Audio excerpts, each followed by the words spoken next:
আসসালামু আলাইকুম। দীর্ঘ 10টা বছর যে খামারের পিছনে শ্রম দিয়ে মাথার ঘাম পায়ে ফেলে যাদেরকে নিয়ে স্বপ্ন দেখে যাচ্ছি আগামীতে একটা ভালো ভবিষ্যৎ গড়ার আশায়, আজকে আমি তাদের সাথে আপনাদের পরিচয় করিয়ে দিব। এটা হলো আমার খামারের সবচাইতে সুন্দর গাভী, তাই ওর নাম দিয়েছি সুন্দরী। এবং এটা হলো আমার সবচাইতে খামারের বড় গাভী, তাই ওকে আমরা বড় গাভী বলেই ডাকি। মাঝারি, তাই ওকে আমরা মাঝারি গাভী বলেই ডাকি। এবং চতুর্থ নাম্বার গরুটা হলো এতদিন আমার ঘরের বকনা হিসেবেই ছিল, কারণ এটা আমার হলো বড় গাভীর বাচ্চা, তো ভালো জাতের দেখে ওকে রেখে দিয়েছিলাম।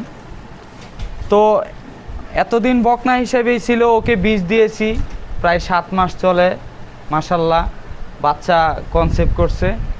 তো পরবর্তীতে ওর নাম হয়ে যাবে ঘরের গাভী। তো আশা করি সবাই দোয়া করবেন ওদের জন্য, আমার জন্য, যেন আগামীতে ভালো একটা ভবিষ্যৎ গড়ে উঠতে পারি ইনশাআল্লাহ।